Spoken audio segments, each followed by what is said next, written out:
नमस्कार मित्रांनो, मी इंजिनियर वैभव पाटील. आज मी आपल्यासोबत बांधकामाबद्दलची एक खूप महत्त्वाची माहिती शेअर करणार आहे.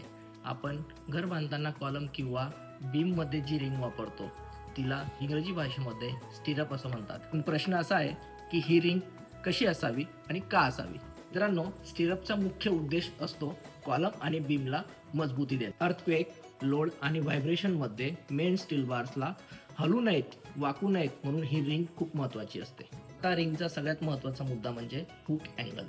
साधी रिंग जी 90 अंशाची असते ती फक्त सामान्य बांधकामासाठी चालते. पण भूकंपप्रवण भागात 135 अंशाचा हुक असलेली रिंग वापरणं अत्यावश्यक आहे. तर का आवश्यक आहे? कारण 135 अंश हुक असलेली रिंग ही कॉन्क्रीटला घट्ट पकडून ठेवते, बार सैल होऊ देत नाही आणि अर्थक्वेकमध्ये स्ट्रक्चरची ताकद अनेक पटीने वाढवते. म्हणून मित्रांनो, घर बांधताना फक्त सिमेंट आणि स्टीलकडे बघू नका. रिंग कशी आहे हे पण नक्की तपासा. कारण योग्य स्टिरअप म्हणजेच सुरक्षित आणि मजबूत घर. अशाच उपयुक्त बांधकाम विषयक माहितीसाठी आमच्या चॅनलला फॉलो करा, शेअर करा आणि सबस्क्राईब करा. धन्यवाद.